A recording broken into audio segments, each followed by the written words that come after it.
आइए आज हम पृथ्वी की उत्पत्ति के संबंध में लाप्लास की निहारिका परिकल्पना को देखते हैं। तो आइए वीडियो को स्टार्ट करते हैं और पृथ्वी की उत्पत्ति से संबंधित लाप्लास की निहारिका परिकल्पना को समझते हैं। फ्रांसीसी विद्वान लाप्लास ने अपना मत 1796 ईस्वी में व्यक्त किया, जिसका वर्णन उन्होंने अपनी पुस्तक exposition of the world system में किया है। यह परिकल्पना कांट के विचारों से कुछ समानता रखती है। लाप्लास ने कांट की कुछ गलतियों को दूर करके अपना संशोधित विचार दिया। कांट के परिकल्पना के मुख्य 3 दोष थे। कांट की जो परिकल्पना थी उसमें मुख्य रूप से 3 दोष थे। कौन कौन से? पहला था, निहारिका अथवा आद्य पदार्थ के कणों के टकराव से पर्याप्त ऊष्मा नहीं हो सकती है। दूसरा था, कणों के टकराव से गति उत्पन्न नहीं हो सकती। और तीसरा दोष था, आकार में वृद्धि के साथ गति में वृद्धि नहीं हो सकती। कांट ने जो अपना वायव्य राशि परिकल्पना दिया था उसमें इनकी यह 3 दोष थे। अब इन 3 दोषों को लाप्लास ने दूर करने का प्रयास किया। इन अशुद्धियों को दूर करने के लिए लाप्लास ने कुछ परिकल्पनाएं की हैं। ठीक, उन्होंने भी अपनी कुछ परिकल्पना दी। इसमें पहली परिकल्पना क्या था? प्रथम समस्या अर्थात निहारिका के ताप की समस्या हल करने के लिए उन्होंने मान लिया कि ब्रह्मांड में पहले से एक विशाल तप्त निहारिका मौजूद थी। ठीक, जबकि कांट ने बताया था कि ब्रह्मांड में पहले से दैव निर्मित आद्य पदार्थ थे, लेकिन वहां ताप की कोई जिक्र नहीं की थी। दूसरा, लाप्लास ने बताया यह निहारिका पहले से ही गतिशील थी, जबकि कांट ने अपनी जो परिकल्पना दी थी उसमें उन्होंने बताया था कि यह गतिहीन आद्य पदार्थ थे, यानी यह गति नहीं कर रहे थे। तीसरा, लाप्लास ने बताया यह निहारिका निरंतर शीतल होकर आकार में सिकुड़ गई। ठीक, जबकि लाप्लास ने बताया कि निहारिका बनने के बाद वह धीरे धीरे बढ़ने लगा और इसके आकार में वृद्धि होती गई और इसकी जो घूमने की तीव्रता थी उसमें भी वृद्धि होती गई। इस प्रकार लाप्लास ने स्वयं के द्वारा 3 तथ्यों पर अपना परिकल्पना दिया। अतीत काल में ब्रह्मांड में एक गतिशील एवं तप्त महापिंड था, जिसको लाप्लास ने निहारिका नाम दिया। उन्होंने बताया कि निहारिका की गति के कारण विकिरण द्वारा ऊष्मा का ह्रास होने लगा, जिस कारण इसकी बाहरी भाग शीतल होने लगा। इस प्रकार निहारिका के निरंतर शीतल होने के कारण उसमें संकुचन होने लगा। परिणाम स्वरूप निहारिका के आकार अथवा आयतन में ह्रास होने लगा। आयतन में कमी के कारण निहारिका की गति में निरंतर वृद्धि होने लगी। यहाँ पर कांट की तृतीय गलती भी दूर हो जाती है। ठीक, यहाँ पर कांट के द्वारा दिया गया तीसरी गलती भी दूर हो जाती है। कौन सी? अत्याधिक गति के कारण केंद्राप्रसारित बल के कारण निहारिका के मध्यवर्ती भाग के पदार्थ भारहीन होने लगे तथा मध्य भाग बाहर की ओर उभरने लगा।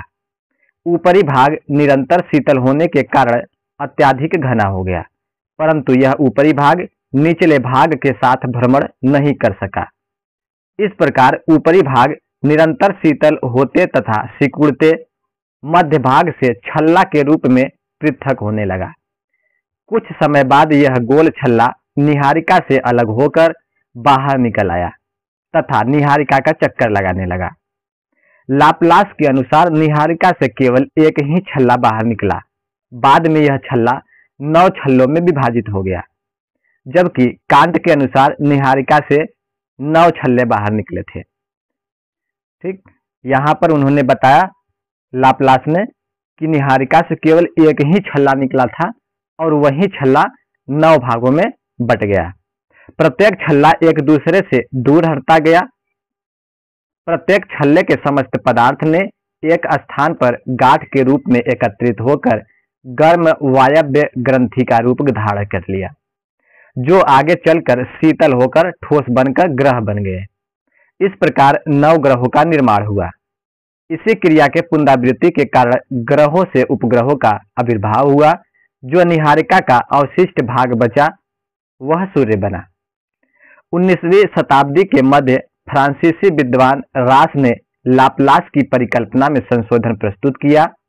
लाप्लास के अनुसार निहारिका से निकले एक भारी छल्ले के कई पतले छल्ले बाहर निकल गए, परंतु रास ने बताया कि मुख्य निहारिका से कई पतले छल्ले क्रमशः अलग हुए। प्रत्येक छल्ला ठोस होकर ग्रह बना। यह क्रम जारी रहने पर समस्त ग्रहों की उत्पत्ति हुई। तो अब हम लाप्लास के परिकल्पना का मूल्यांकन को भी देखते हैं। सरल रूप के कारण लाप्लास की परिकल्पना को प्रारंभ में बहुत समर्थन मिला। लगभग 150 वर्षों तक इसका समादर होता रहा, परंतु सौरमंडल संबंधित वैज्ञानिकों ने नवीन तथ्यों एवं सिद्धांतों के आने के कारण इसका समर्थन कम होता चला गया। इनके परिकल्पना के विरोध में निहारिका परिकल्पना में निम्न तथ्य सामने आए। कौन कौन से थे? पहला दोष उनका निहारिका की परिकल्पना में मिला, निहारिका से 9 छल्ले ही बाहर क्यों निकले। उन्होंने बताया कि निहारिका से 9 छल्ले निकले बाहर, तो केवल 9 छल्ले ही बाहर क्यों निकले, 9 से अधिक क्यों नहीं निकले। पहला दोष। दूसरा, यदि छल्लों से छल्ले निकलने का क्रम जारी था तो फिर बंद क्यों हो गया। उन्होंने बताया कि इस निकले हुए छल्ले से फिर पुनरावृत्ति हुई तो कई छल्ले बाहर निकले जो उपग्रह बन गए, तो जो यह क्रम चल रहा था यह क्रम बंद क्यों हो गया। तीसरा, यदि ग्रहों की उत्पत्ति निहारिका से हुई है तो वे द्रवित अवस्था में रहे होंगे, परंतु द्रवित अवस्था में वह परिभ्रमण या परिक्रमा नहीं कर सकता। यदि ग्रहों की उत्पत्ति देखेंगे तो ग्रहों की उत्पत्ति के समय जो निहारिका थी उससे जो द्रव पदार्थ बाहर निकला वह द्रवित अवस्था में रहे होंगे, परंतु द्रव अवस्था में कोई भी वस्तु परिभ्रमण भी नहीं कर सकता और गति भी नहीं कर सकता, तो इनका यह दोष था। आगे 4 नंबर में कौन सा है? परिकल्पना के अनुसार सभी ग्रह को अपने पिता के समान घूमना चाहिए। अगर परिकल्पना में बताया गया कि 9 छल्ले बाहर निकले तो 9 छल्ले जो बाहर निकले वह जैसे सूर्य घूम रहा है इस स्थिति में घूमना चाहिए, यानी अपने पिता के समान घूमना चाहिए, किंतु ऐसा नहीं है। आगे 5 नंबर का यदि सूर्य निहारिका का ही एक भाग है तो तरल अवस्था में होने के कारण इसके बीच में उभार होना चाहिए, जिससे मालूम हो कि एक नवीन छल्ला अलग होकर बाहर निकलने वाला हो, पर ऐसा नहीं है। ठीक, यदि सूर्य निहारिका का भाग है तो जिस तरह पहले छल्ले बाहर निकले थे बीच में उभार होने के साथ साथ वैसे आज भी होना चाहिए, जबकि ऐसा नहीं है।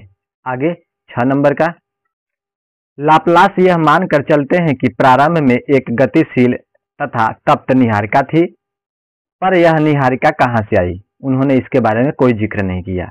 इसमें ऊष्मा तथा गति कैसे पैदा हुई, यह बात भी इन्होंने नहीं बताया। इन सभी का उत्तर इस परिकल्पना में नहीं मिल पाता है, इसलिए यह परिकल्पना भी कहीं न कहीं त्रुटिपूर्ण मानी जाती है। इस प्रकार यह कहा जाता है कि लाप्लास की यह परिकल्पना कल्पना मात्र ही है। उपरोक्त त्रुटियों के आधार पर प्रमाणित किया जाता है कि निहारिका परिकल्पना पृथ्वी की उत्पत्ति के विषय में गलत धारणा को प्रस्तुत करती है, साथ ही साथ पृथ्वी के इतिहास तथा उसके भूगर्भ के विषय में गलत तथ्यों का प्रचार करती है। वर्तमान समय में यह परिकल्पना मान्य नहीं है। वर्तमान समय में लाप्लास की परिकल्पना मान्य नहीं होती है, कांट की परिकल्पना मान्य नहीं होती है, क्योंकि नवीन तथ्यों के आधार पर, वैज्ञानिकों के आधार पर बहुत सारे ऐसे परिकल्पना या सिद्धांत दिए गए हैं जहां से पृथ्वी की उत्पत्ति के संबंध में नवीन जानकारियां प्राप्त होती है।